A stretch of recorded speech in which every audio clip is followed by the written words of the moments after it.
प्राण प्रतिष्ठा के बाद से ही अयोध्या में राम भक्तों की भारी भीड़ उमड़ पड़ी।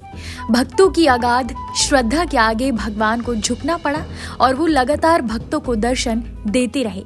लेकिन अब उस पर विराम लग गया है।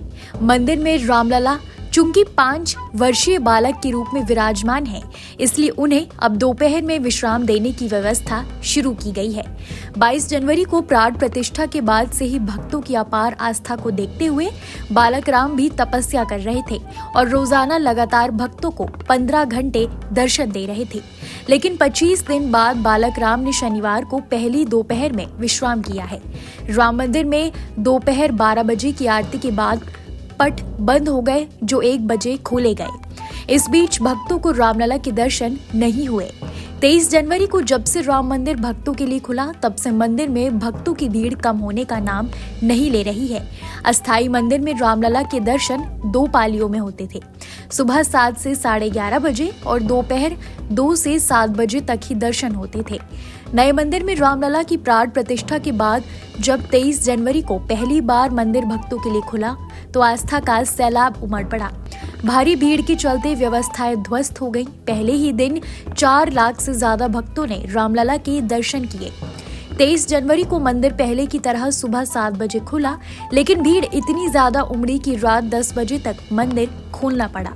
इसके बाद से ही लगातार सुबह 6:30 से रात 10 बजे तक मंदिर में दर्शन होते रहे। रोजाना 1.5 से 2 लाख भक्त दर्शन को पहुंच रहे हैं, जिसके चलते रामलला को दोपहर में विश्राम भी नहीं कराया जा रहा था। राम मंदिर लगातार 15 घंटे खोलने के चलते रामलला को आराम नहीं मिल पा रहा था।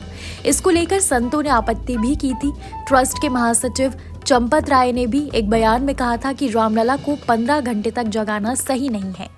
वहीं राम जन्मभूमि के मुख्य पुजारी आचार्य सत्येंद्र दास समेत अन्य संतों ने कहा कि रामलला बालक के रूप में विराजमान है और एक बालक को लगातार 15 घंटे तक जगाना शास्त्र सम्मत नहीं है। इसके बाद शनिवार से ट्रस्ट ने रामलला को दोपहर में विश्राम कराने की व्यवस्था शुरू कर दी।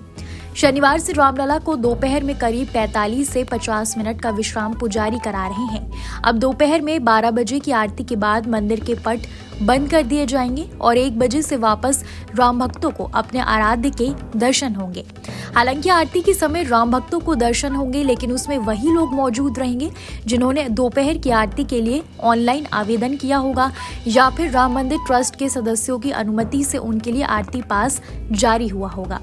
लगभग 10 मिनट की आरती होगी और 50 मिनट के आसपास मंदिर के कपाट बंद हो जाएंगे, यानी उस समय रामलला विश्राम कर रहे होंगे।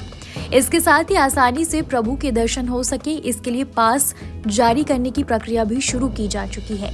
6 पालियों में पास धारकों को दर्शन कराए जा रहे हैं। रामलला की मंगला, श्रृंगार और शयन आरती में भी शामिल होने के लिए पास जारी किए जा रहे हैं।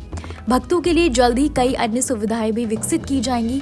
दूर दराज से आने वाले राम भक्त अब प्रभु श्री राम के दर्शन सुबह 7 से रात 10 बजे तक कर सकेंगे। हर 2 घंटे के स्लॉट में राम भक्तों को दर्शन करने के लिए सुविधा दर्शन पास जारी किया जाएगा, जिसमें 300 राम भक्त ऑनलाइन आवेदन कर सकते हैं। राम जन्मभूमि परिसर में संचालित 45 दिवसीय मंडलोत्सव में शनिवार को पूजित गंगाजल से रामलला की उत्सव मूर्ति का अभिषेक किया गया। माघ शुक्ल अष्टमी को राम मंदिर के ट्रस्टी जगतगुरु विश्व प्रसन्न तीर्थ ने अपने आश्रम में गंगाजल से युक्त कलश की पूरे विधान से पूजा की। इसके बाद पैदल कलश लेकर राम जन्मभूमि परिसर पहुंचे, जहां यज्ञ स्थल का गंगाजल से अभिषेक किया गया और कलश स्थापना कर पूजा की गई। पूजन के बाद इसी जल से रामलला का अभिषेक किया गया। कैसी लगी आपको हमारी ये जानकारी, हमें कमेंट बॉक्स में जरूर बताएं। बाकी धर्मकर्म से जुड़ी तमाम जानकारियों के लिए सब्सक्राइब कीजिए हमारा डिजिटल चैनल और देखते रहिए न्यूज नेशन स्तुति।